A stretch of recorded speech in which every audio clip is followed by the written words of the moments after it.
This is a review of the Wahoo Elemnt Bolt cycling computer and GPS. I'll show you briefly what it can and what it can't do, and why I think it's so great, or even why I think it's the best piece of cycling equipment that money can buy. So let me just stop here on this small road here in south of Mallorca. Beautiful place. And I'll run you down the functions. Let's talk about the unit itself and the mount first. It's very small and handy. I have reasonably small hands. The mount is rigid plastic, everything is good. It's fixed here to the handlebar with a 3mm Allen key, and I switch it from bike to bike quite often, very easy. And it goes in easily and really stays there, no problem whatsoever. So, as you might already know, it has no touchscreen or color screen. It is a simple black and white non-touchscreen. It only has physical buttons. It has these three here at the front. It has two on the side, which are zoom buttons or navigation menu buttons, and a power button or menu button. So let's start off with this one. This one, when held long, switches it on and off, and when pressed short, I get into the menu where I can change certain settings, not all, where I can connect sensors, and more advanced settings are done when paired with the mobile phone via Bluetooth. Now pressing it again, I will get out and I'll cycle you quickly through the three main pages which it has. So we have the map page, which I can navigate. Well, I can't navigate, I can only zoom with these two buttons, zoom in and zoom out. And I can set one data field at the top. You could have your heart rate, your speed, your wattage, your average wattage, whatever you want. You can have one field of data here on the top. I think I'll put it on afterwards and show you. So that is the navigation or map page. You can load routes, which I'll show in a minute. Then the next page is the speed, or I call it the speed data page. I have here speed. I have here my heart rate, velocity, make good, RPM, so that's cadence, which is 0 because I'm standing, the distance I've traveled, temperature, ride length, average speed, and the time. And also on these pages I can zoom in. So I can zoom in as far as only showing me the speed, or I can have, for example, speed, and which is the second most or the most important unit for me is the velocity, make good, and so on. You can zoom in or out to show more or less data. And this data is fully customizable. You can select which data field you want to have where, and that is all done by the app on the phone. And then the second page is the climbing page, which has this small profile here. So this is the profile of the ride I've done so far, and this is not very interesting, of course, because as you saw on the previous page, I only just started. And this can actually be quite helpful, especially if you're riding a long route. Then it shows you the profile of the entire route, not just what you've done previously, but what is coming. And here I again have my heart rate because it's important, velocity, make good, and cadence, current grade, how many meters I've climbed so far, how many meters I've descended so far, and the current elevation. And you again can set up these as you want. Now the most important one, I would say, for me, and this came kind of unexpected, is the map page. So I use this thing quite a lot for navigation and for routing, like places here on Mallorca where I want to ride on narrow roads which I don't know, and I don't want to get lost all the time. So what I'll do is I'll use a route. I'll typically set it up with Strava routes, which is then automatically synchronized to this thing here, and then I load a route. So here I can press route, and so let's set a nice route here in which, okay, let's set this one, shorty 1.5 hours, perfect, select, and it's loading the route. And here you can see I'm actually on the route, and it's beeping, which is actually signaling that I'm not on the route. And it's okay, this might be a super mini bug that actually when you load the route it thinks you're not on it, even if you are, but it'll take a bit And once I start riding, oh, let's do this, then it will recognize that I'm actually on the route, and it will tell me, fine, you're back on the route again. So let's get going. It'll turn in the right direction in which I'm riding. Perfect. Ride resumed. It was on auto pause and it auto resumed.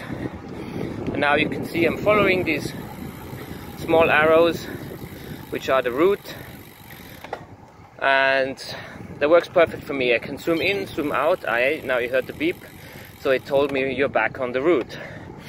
This is a very nice feature, especially if you're riding along long roads. You don't have to be on the map page all the time. If you miss a turn or something, it will tell you, it will beep and tell you, look, you're off your track, please check or go back. So I was quite pleasantly surprised with this navigation feature. I didn't expect to use it that much. For me it was just more of a data computer, so it went back into auto pause. But it really works fine. It also works well off-road. And what you can't do, you can't move around the map. You can only zoom in and out to where you are, from where you are. And you can't actually change the route or anything. So if you decide to change your course, go to another destination, do whatever, go up another climb on the way, you can't edit the route and say, look, I want to go to that place, please find me the best way. That it cannot do that. All it does, it shows you this line on the map. Actually, I zoomed out too far so that the small roads aren't shown anymore. And yes, for this is perfect. It does exactly what I wanted to do. So before I had this, I used a mobile phone to the Strava app to record Strava, and it just had no data on the handlebars, and I could review it later on Strava. And I started getting problems with this. A couple of times the upload didn't work, or I got frustrated, and I decided I want to have some data back on the handlebar, speed, heart rate, and velocity made good, so altitude made good. So I got this, and for that it works perfect. And the additional mapping and routing is very good. It's not perfect, it doesn't do everything. You can't navigate on the map and show and have a look where you might want to go. But other than that, if you have a fixed route which you want to ride, it's perfect. It has one bug, this thing, one little gripe I have with this is one bug. It's related to the backlight, so let me briefly show you. The backlight here has 3 possible settings. It can be off, it can be on 5 seconds, which means after you press a button it's on for 5 seconds, or it can be just on.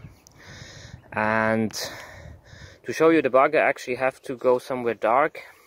I'll do that at home in my garage, so see you there briefly. Mentioning that I'm also using the Wahoo cadence sensor on my shoe and the speed sensor on the rear wheel. Where is it? Back there. Which both work without the magnet, and they work great. They're not really necessary, but they're a very nice additional feature. I have it on the shoe and not on the crank because I ride this shoe and pedal system on all my bikes. So it's a standard Shimano SPD. I use it on the road and mountain bike, and I usually use this one shoe. And with that I always take my cadence sensor with me. Not necessary. The computer itself, I think what is called standalone package, I'm not entirely sure. Just a computer with the mount costs 240 euros. And I think the whole bundle with heart rate and the 2 speed and cadence sensors costs around 300 or maybe a bit more. I already had a heart rate monitor and bought the Bear kit. And later my brother actually gave the other sensors to me as a birthday present, which was cool. But then again, you don't really need them. The speed, the GPS speed is very good. The only thing where having the speed sensor is a real advantage is if you're going slow in a location with bad GPS, or just going slow, like with a mountain bike going up a steep climb. It might auto pause you a couple of times because it doesn't recognize that you're moving fast enough. However, if you have the speed sensor, it will always recognize that you're moving and won't go into auto pause. Other than that, the GPS speed is really good. So I'm back at home in the closed garage where it's dark, and it needs to be dark in order for me to show you this bug which it has with the backlight, and I'm going to switch it on now. You'll see in a minute why it needs to be dark. So it's starting up now. This takes about 40-50 seconds or close to a minute until it's operational. I'll pause the video here. So this is about 30 seconds later. The unit is now on, and as you can see, the backlight is on. Even though if I go to in the menu, oops, you can see that the backlight is actually selected to be off. And if I, then it actually realizes, oh, I should be off, and it turns itself off. And now I need some light again.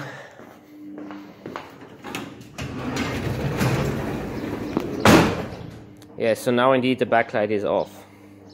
But only once I go into the menu. And this, well, actually it's not a problem, because just the backlight is on always until I go into the menu once.